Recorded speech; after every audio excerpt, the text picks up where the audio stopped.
Handpid tayo mga kaibon. So ayan o, isang single factor na pastel saka isang pastel na gray. Ayan mga kaibon. Yung pastel gray, silver line yan. Tapos ito single factor na pastel. So ayan mga kaibon, handpid. Yan lang mga kaibon, handpid tayo, handpid. Tama-tama ito, pang handpid na.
So ito mga kaibon, yung mga handpid natin. So unahin natin dito.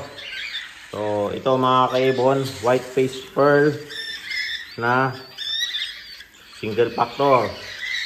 Yan, white face pearl 5 na single factor mga kaibon.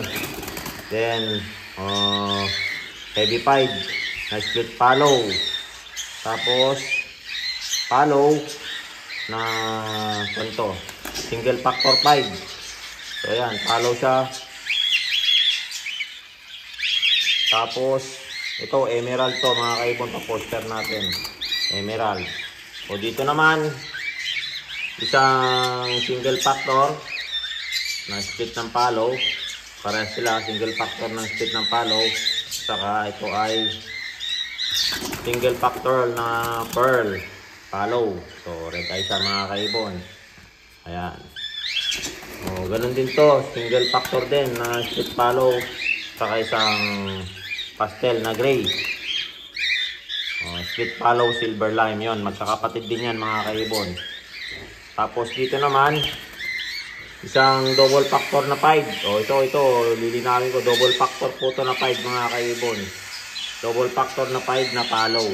So ayan mga kaibon, no? Double factor na 5. So ayan mga kaibon, double factor po yan na 5. Kaya ganyan ang kulay niya. Napalo siya mga kaibon. At ito naman ay pearl 5 na split follow. Then ito naman single factor na follow siya mga kaibon or RS. Ayan, lalabas din yan. RS siguro to kasi madilim yung mata. Single factor. Saka 5 na pearl. Split follow. O ito naman RS. Ayan, tingnan natin, kilatisin natin. O RS yan mga kaibon. Recessive silver. Red eye po yan mga kaibon. O wine eye. So ayan mga kaibon. At saka isang single factor na 5. Single factor na 5, split ng follow din. So ayan mga handpin natin dito, mga kaibon, sa ating aviary. So ayan, pwede na. Mga high mute at split follow. So ayan mga kaibon. Kung may konti dyan, may gusto kayo, pili-pili lang. So ayan mga kaibon. So ito may mga painakaya ko rito. Kung nakikita nyo, pag-handpig po sa akin, para sa akin, ganito po yung age dapat siguro ng handpig. Para sa akin lang po, ganito dapat yung pag-handpig, ganito kalaki. So, ayan, para matuto silang mabilis. So, ganyan po guys, siguro nasa 2 to 3 weeks to. Ganyan po yung may re-recommend ko sa inyo na mga age o laki ng ihahandpig natin. So sa akin lang naman to, opinion ko lang po, ganito kalalaki para kasi medyo madali silang turuan sa pag nagutom sila, madali silang subuan. Kasi na-experience ko na rin po yan. Ganito po yung size na pinapang-handpig ko. So kaso lang medyo matrabaho nga. So hindi naman ako nag-handpig talaga. Sinubukan ko lang. So ganyan po yung naging experience ko. Ganito po kalaki, nasa 2 to 3 weeks siguro to. Hindi ko na alam, hindi ko matansya, pero nandun yan sa week na yan mga kaibon. So na-share ko lang po mga kaibon yung ganitong paghahandpig. So ayan, sana may natutunan kayo sa aking pag-share. So i-recommend ko lang ganito kalalaki. So ayan mga kaibon, para madaling turuan sa pag-handpig. Pag nagutom to, sigurado to yung syringe sa kupa nila. Ito madaling matutong kumain pag nasa syringe na sila. So ayan, o kaya din sa spoon ba yung tawag doon. So ayan mga kaibon, matagal na rin kasi ako hindi nag-handpig. So pero ganitong ideal na pag-handpig. So ayan mga kaibon, sana may natutunan kayo ulit sa aking pag-share ng aking video, mga tips. So ayan, don't forget to subscribe my YouTube channel, Warren Palakpak Kaibon, at ang aking Facebook page. Pakipollow na rin po, Warren Palakpak Kaibon, at ang aking Facebook, Warren Palakpak Mr. Tigasi. So ayan mga kaibon, hanggang sa muli, paalam!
Ayan, gandang markings. So ito.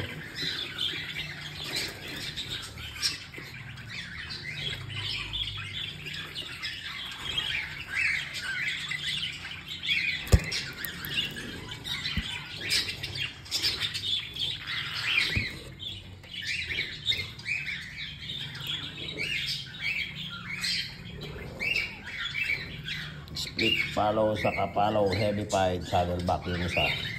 Ayan.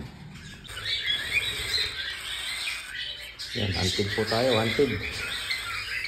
Mga follow po sila. Mga silver line, follow pied.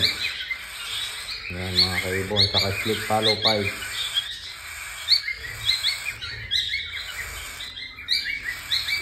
Ayan.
Saddleback mga kaibon, mga saddleback oh.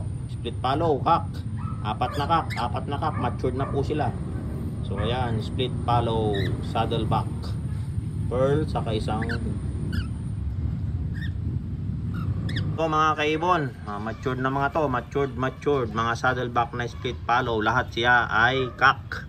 Lahat sila ay cock mga kaibon, matured. Ayan, kitang-kita nyo mga kaibon, matured na sila oh. Ayan, mga matured saddleback at saddleback pearl. So ayan mga kaibon, mga matured na to. Matured na, puro cock yan, puro cock. Split follow yung mga yan, saddleback na split follow, puro cock yan, mga matured na. 10 months up din mga kaibon. So ayan mga kaibon, mga saddleback na split follow. So ayan, saddleback na split follow. So ayan, nakikita nyo, saddleback na split follow po yan mga kaibon. So, mga saddleback, apat na cock. Apat po silang cock.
So hello mga kaibon, magandang araw sa inyong lahat. So ayun, maraming salamat po sa mga subscriber natin sa YouTube channel. So ayan mga kaibon, naka 1,000 na tayo na subscriber.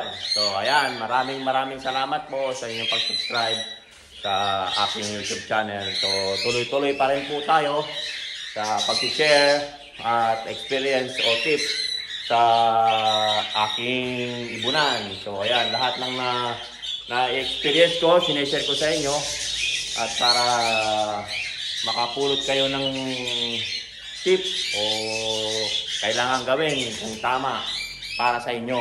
So ayan mga kaibon, marami pong salamat at 1,000 subscriber na po tayo sa YouTube channel. So ayan mga kaibon, by December, sa lahat ng followers ko o subscriber sa aking Facebook account at sa YouTube channel, lalong-lalo na mamimigay tayo ng ibon sa December. So ayan, bilang pasasalamat ko po yan sa inyo mga kaibon, sa lahat na nagtitiwala at nanonood na nag-share ng aking video. So ayan, lahat ng followers ko at subscriber ko, by December, mamimigay tayo ng mga ibon. So ayan mga kaibon, halo-halo yan, may parikit, may cockatiel at budgie. So ayan, sana mabigyan ko kayo yung mga iba subscriber natin. Maswertehan na lang po mga kaibon kasi hindi ko kayo mabibigyan lahat. Kung bibigay ko lahat yan, ubos na ating ibon dito sa aking aviary. So ayan mga kaibon, maraming pong salamat sa subscriber at followers ko sa YouTube channel at saka Facebook page, saka Facebook ko. So ayan mga kaibon, bilang pasasalamat, mamimigay tayo ng ibon by December. So ayan mga kaibon, maraming salamat sa subscriber ko ulit. Nag 1,000 na po tayo sa YouTube channel. Sana tuloy-tuloy pa rin po tayo at tuloy-tuloy po ang tiwala nyo sa akin. So ayan, hanggang gusto muli. Maraming salamat. Paalam.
hello mga kaibon. So, andito tayo. At may dalawa tayong mga babies.